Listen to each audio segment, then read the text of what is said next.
नमस्कार, मैं आपके साथ के राणा। एएमपी नेटवर्क देख रहे हैं आप और इलाहाबाद से बड़ी खबर आ रही है। हाईकोर्ट ने धनंजय सिंह को जमानत दे दी है। धनंजय सिंह की सजा पर रोक नहीं, इलाहाबाद हाईकोर्ट का सजा पर रोक से इनकार। धनंजय सिंह नहीं लड़ सकेंगे चुनाव। बड़ी खबर आपकी टीवी स्क्रीन पर इलाहाबाद से। इलाहाबाद हाईकोर्ट ने धनंजय सिंह को जमानत दे दी है, लेकिन उसकी सजा पर रोक नहीं लगी है। इलाहाबाद हाईकोर्ट का सजा पर रोक लगाने से इनकार है, यानी कि इनकार कर दिया गया। और साथ ही धनंजय सिंह चुनाव भी नहीं लड़ सकेंगे। इलाहाबाद हाईकोर्ट ने धनंजय सिंह को दी जमानत। धनंजय सिंह की सजा पर रोक नहीं।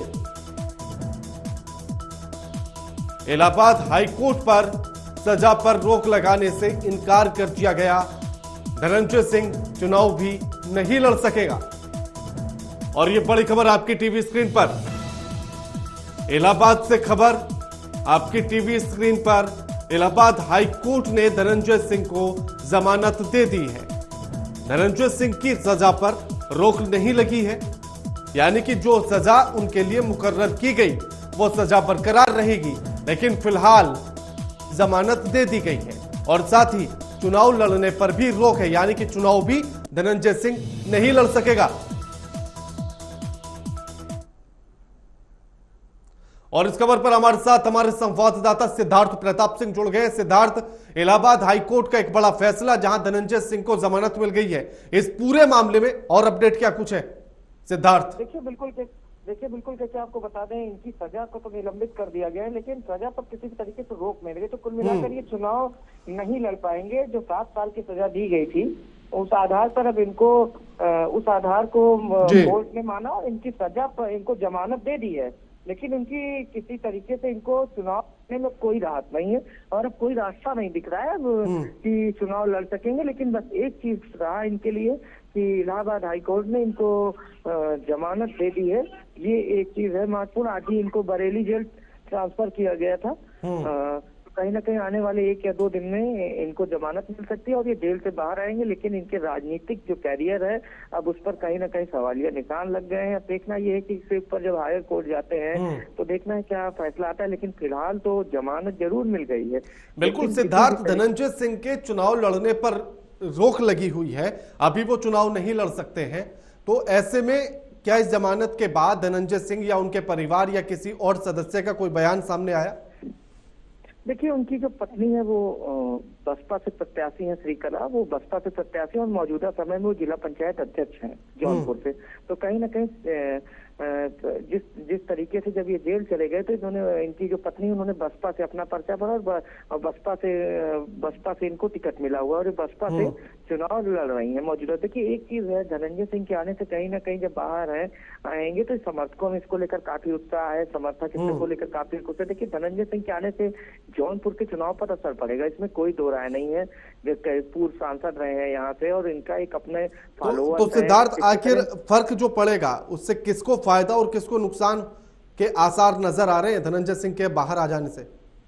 देखिए, एक चीज है, जौनपुर की जो लड़ाई है हमने जमीनी स्तर पर देखा है, अब त्रिकोणीय लड़ाई वहां पर हो गई है। देखिए, बीजेपी का जो वोट बैंक है वो सेम उसी पर धनंजय सिंह का भी कब्जा है। धनंजय सिंह ठाकुर बिरादरी से आते हैं और बीजेपी का जो मूल वोटर है वो क्षत्रिय है। तो कहीं ना कहीं इसी में इससे काफी कुछ नुकसान बीजेपी का होना है। अभी तक जो है मौजूदा स्थिति में बीजेपी का नुकसान होना और इससे गठबंधन प्रत्याशी को कहीं ना कहीं फायदा होते दिख रहा है। जो और बिल्कुल सिद्धार्थ, क्योंकि अगर ओवरऑल भी अगर हम इन 2 फेज के चुनाव को भी समझने की कोशिश करें तो कहीं ना कहीं ये चीजें भी देखने के लिए मिली कि क्षत्रिय समाज का जो वोट बैंक है वो बीजेपी से काफी हद तक नाराज भी नजर आया। देखिए, बिल्कुल काफी दूरी देखने को मिली। देखिए, एक चीज ये भी आप देखेंगे, चाहे आप जब आंकड़े उठाकर देखें तो एक चीज आंकड़े ये बता रहे हैं कि जैसे वोट जो क्षत्रिय समाज का वोटर था, जिस बोलिंग पर क्षत्रिय था उससे वोटर गया ही नहीं वोट देने। उसमें वोट को जैसे वोट देने नहीं गया तो इससे नुकसान किसका हुआ? इससे नुकसान जो राजनीतिक विश्लेषक है ये भी माना है बीजेपी का नुकसान हुआ ये। और उसमें वोट अगर मूल वोटर आपका मूल जो कोर वोटर है वो अगर नहीं जाएगा तो उसमें नुकसान उस पार्टी का होगा जिसका वो कोर वोटर है। और आप देखिए उठाकर तो कहीं ना कहीं इसी तरीके से बसपा ने पिछली बार आपको बता दें कि खुद प्रधानमंत्री ने रैली की थी, तब जाकर केपी सिंह चुनाव हार गए थे, वो दूसरे नंबर पे रहे थे, तो वहां से बसपा ने चुनाव जीता था। तो काफी कुछ समीकरण है और इस बार दो एक ही बिरादरी से प्रत्याशी हैं, पूर्व गृह मंत्री रहे हैं महाराष्ट्र सरकार में, वो लड़ रहे हैं चुनाव, और उसके बाद बसपा बाबू सिंह कुशवाहा चुनाव लड़ रहे हैं। तो काफी कुछ इनके छूटने के बाद अब श्रीकला भी अब मजबूती से चुनाव लड़ेंगी, और ये कहीं ना कहीं जिस तरीके से अब कृपा शंकर सिंह जो चुनाव लड़ रहे हैं उनके चुनाव पर इसका काफी असर देखने को मिलेगा। धनंजय सिंह के बाहर आने से, अब जेल से छूटने से ये चीजें होंगी कि जो इनके जो समर्थक है वो कहीं ना कहीं अब बहुत पॉजिटिव वे में जाएंगे। लेकिन अब देखना ये है कि अब एक चीज तो ये हो गया कि उनकी जो चुनाव लड़ने पर अब उनके जो राजनीतिक भविष्य है उस पर कहीं ना कहीं सवालिया निशान लग गए। अब उस हाई को उसके ऊपर कोर्ट जाते हैं, जो अब कोई तो न्यायालय का फैसला होगा, न्यायालय क्या फैसला करता है ये तो आने वाला वक्त बताएगा। लेकिन फिलहाल के लिए बस एक ही राहत है कि वो जमानत से बाहर आ जाएंगे, आने वाले 2 या 3 दिनों में वो बाहर आ सकते हैं। यानी कि सिद्धार्थ, सीधे तौर पर यूं कहा जा सकता है क्या कि धनंजय सिंह अब बाहर आ गए हैं तो बीजेपी के वोट बैंक में एक बड़ी सेंधमारी की उम्मीद नजर आती है? देखिए बिल्कुल काफी चीजें हैं। आप देखिए जमीनी स्तर पर हम कई बार जौनपुर में रहे हैं और जौनपुर की वोटिंग को देखा है। जौनपुर में एक चीज है, और ये एक चीज धनंजय सिंह के बारे में बता दें, धनंजय सिंह रारी से विधायक थे, निर्दलीय चुनाव जीते थे। ये चीज काफी महत्वपूर्ण है। धनंजय सिंह के अपने फॉलो होने के पहले भी जब वो चुनाव लड़े, लकी यादव वहां से चुनाव जीते, नेक टू नेक फाइट थी और 1000 या 2000 के अंतर से चुनाव हारे थे। तो ये धनंजय सिंह को हल्के में लेना या कोई पार्टी उनको हल्के में ले, ये बसपा भी खूब समझती है, बसपा से भी वो सांसद रहे हैं।